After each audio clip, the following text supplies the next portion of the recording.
Les amis, salut à tous, j'espère que vous allez très bien. On se retrouve aujourd'hui pour une nouvelle vidéo, pour l'avant-match du FC Barcelone contre Girona. Le match va avoir lieu ce lundi, demain, après la défaite assez catastrophique du Real Madrid.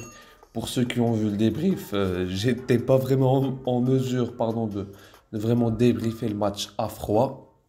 Donc voilà, là on va passer à autre chose les gars.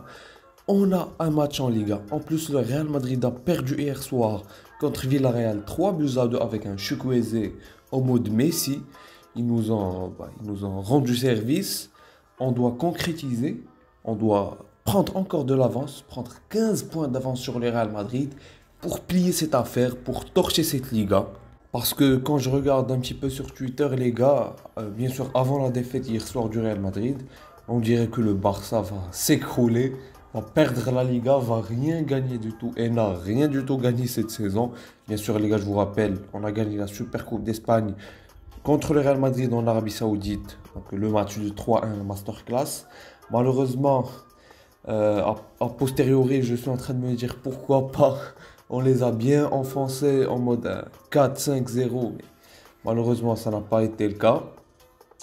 Les fils de chien, ils en ont profité cette fois. Ils nous ont mis 4-0. Mais pas grave, les gars, on va pas trop y revenir là-dessus. Ça arrive une fois par siècle pour le Real Madrid. Et nous, on s'est réitéré ça presque chaque saison. Donc, pour commencer directement l'avant-match, les amis, je vous mets à l'écran le classement du Barça et de Gérone. Donc, le Barça, bien sûr, leader et premier de la Liga avec 71 points.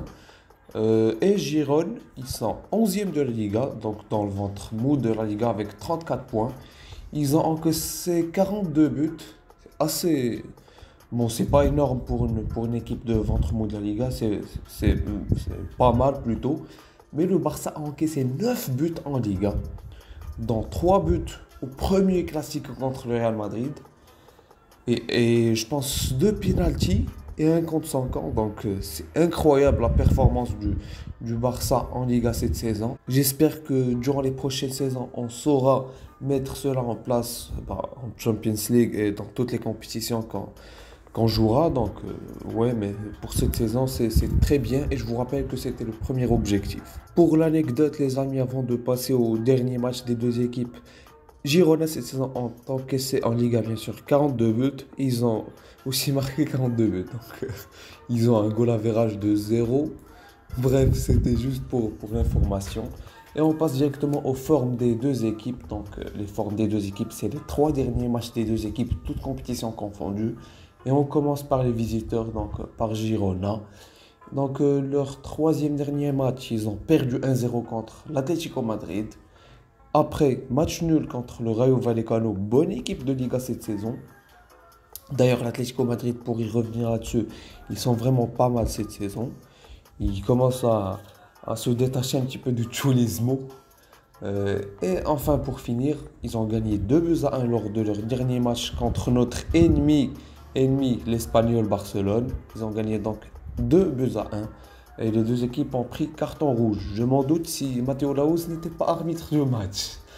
Donc voilà. Et pour passer à la forme du Barça, les 3 derniers matchs, c'était une victoire 2-1 contre le Real Madrid. But de Kessié, victoire incroyable. C'était magnifique, à l'arraché, au Camp Nou bien sûr. Et après, un petit 4-0 contre Elche. C'était une petite victoire tranquille. Xavi avait fait tourner. Et ça a payé, 4-0. C'était pas mal. C'était juste avant le Classico. Et malheureusement, on va pas y revenir longuement là-dessus, mais on a perdu 4-0 contre le Real Madrid à domicile. Et on s'est fait éliminer et disqualifier de la Copa del Rey. Voilà, malheureusement. Et pour l'information, le Real Madrid va rencontrer Osasuna en finale de Copa del Rey. Pour vous dire que la route était un petit peu ouverte. Et pour passer un petit peu aux informations avant le match et avant la composition type, les amis, je vous affiche les blessés à l'écran. Pedri, buteur lors du dernier match contre Gérone, c'est lui qui nous avait offert la victoire. On avait gagné 1-0. Et bien sûr, avant son but, il y avait eu la sortie d'Ousmane Dembélé sur blessure qui était titulaire lors de ce match et c'était le match où il s'était blessé. Et pour l'information, là, on va jouer ce lundi, donc demain, contre Girona. Et Dembélé il n'est toujours pas de retour. Donc, pour vous dire la qualité du staff médical du Barça, c'est assez catastrophique, malgré que Ricard Prona est là. Bref, on dirait que c'était un mythe autour de lui, mais bref. Voilà. Pour continuer, les amis, bien sûr, les blessés, Frenkie de Jong n'est toujours pas de retour. Tout comme Christensen qui ne sera toujours pas de retour. Je vous dis ça en connaissance de cause parce que je vous affiche la convocation de Xavi devant vous. Donc les blessés qui étaient présents, plutôt absents contre le Real Madrid, le seront toujours contre Gérone. Donc voilà, malheureusement Xavi a dit aujourd'hui en conférence de presse que pour Dembélé et Pedri ça ne se passe pas très bien, les sensations ne sont pas bonnes, donc on espère un petit changement. Mais voilà, sinon il n'y aura pas de changement pour la convocation de Xavi. Et pour enchaîner directement les amis avec mon 11 type, ce sera simple, clair, net et précis. On commence bien sûr par le commencement et donc le gardien de but, Ter Stegen dans les cages. J'espère qu'il va continuer sur sa série de clean sheets pour boucler son Zamora et son trophée Zamora pour la première fois de son histoire avec le Barça. Et donc en charnière centrale, Araujo et Alonso. J'ai mis en place Alonso pour ne pas mettre Eric Garcia.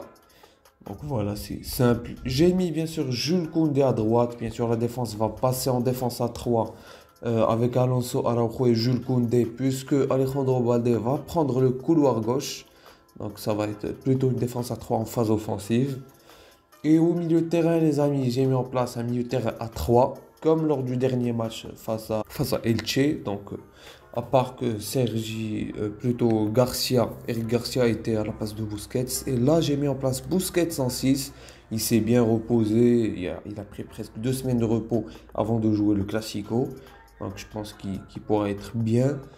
Caissier à côté de lui pour le récompenser de son match incroyable et plutôt sa première mi-temps incroyable avec le Barça contre le Real Madrid. Et Gavi en relayeur gauche. Bien sûr, j'ai préféré mettre Sergio Roberto sur le banc. Donc voilà. Et on passe directement les amis à l'attaque avec Robert Lewandowski qui j'espère, puisque là ce n'est pas un gros qui va claquer un but. Parce que là, son trophée de pétitier, je pense que Benzema avec son Ramadan, son délire de Ramadan Karim, c'est vraiment bizarre. Donc j'espère que Lewandowski va marquer. Et Rafinha à droite. Donc Rafinha en ailier droit, malgré qu'il a été catastrophique, et vraiment catastrophique, je pèse mes mots, plutôt invisible contre le Real Madrid. Donc je le mets parce que je pense que il sera nécessaire pour ce genre de match.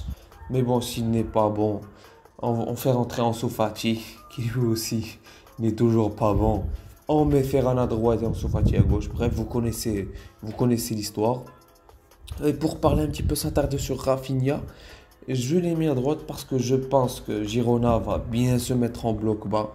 Et bien sûr, ces passes pour Lewandowski seront très très importantes. Je vous rappelle, sa passe est le but de Lewandowski contre le FC Valence. Lors du premier match, bien sûr, le match aller. Et pour finir, les amis, en ailier gauche, j'ai mis en place Ferran Torres. Ferran Torres qui sort d'un but et qui a fait taire les supporters, je ne comprends toujours pas. Mais voilà, je le mets pour ne pas mettre Ansu Fati parce que lui, franchement, les gars, les délires avec son père et lui qui ne serait pas content. L'histoire de son père, les gars, je veux pas y revenir là-dessus, c'est assez catastrophique. Je sais pas comment, s'il regarde des matchs, jamais il osera dire une telle chose et de tels mots, bien sûr. Toute la conférence, toute l'interview plutôt était totalement catastrophique.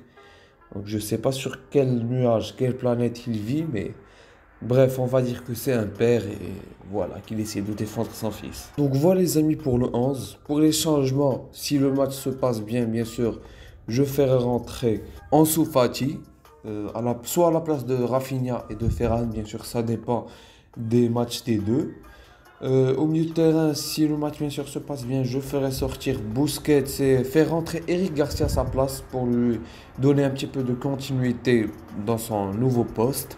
D'ailleurs, on l'a vu dans ce rôle lors du dernier match de Liga. Je ferai aussi rentrer Estanis, le joueur du Barça B. Très très talentueux le joueur.